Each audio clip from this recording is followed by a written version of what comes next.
On the morning of March 15th, a busload of Syrians traveled from New York to Washington, D.C. They went to join a rally for the 5th anniversary of the uprising against the Assad regime. Throughout the long bus ride, the mood was cheerful, and breakfast was provided to all aboard.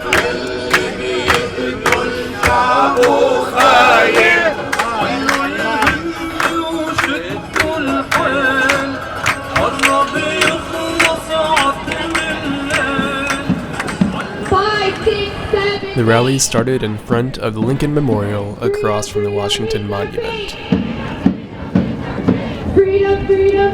We come out here every year and will continue to come every year as it's needed, as long as the Syrian people don't lose faith and hope, as long as they continue to strive for their freedom. It's not a Syrian issue, it's a human rights issue, it's a human issue.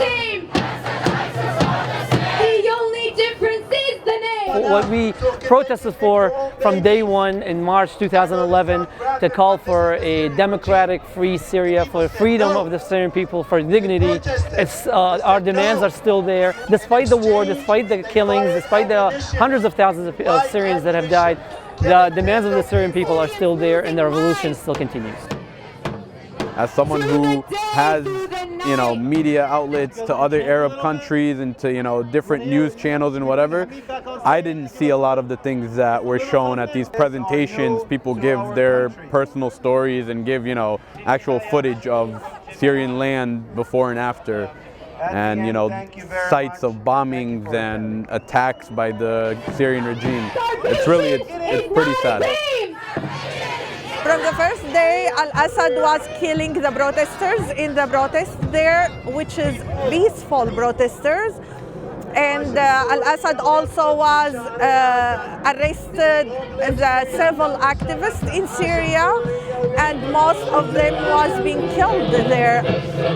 I'm the director and producer of Little Gandhi, a feature documentary that actually talks about Syrian peace activist Ghiyas Matar, who initiated early around 2000, the beginning of the uprising in Syria. He initiated a peace movement with a bottle of water and a flower, and he was so iconic to the Syrian, and this is where all these flowers and bottles, this is the metaphor we're using for this commemoration for the 3 days. Unfortunately, the activist, after only 8 months, he was trapped by the Syrian regime, captured and tortured to death at age 25.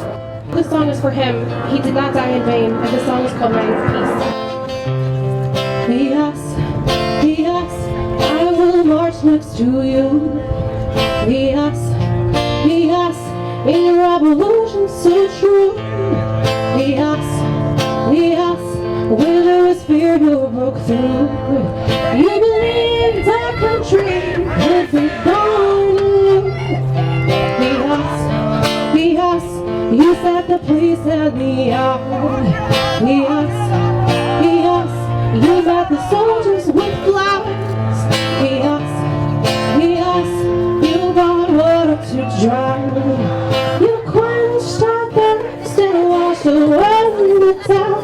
We made peace, and there'll be the day we got peace. And we're still marching for the peace. And I beg you to keep your hopes alive and know that we have the most justified cause in the world. Be proud of our people. They have faced everything and they still go out of the streets. Yeah!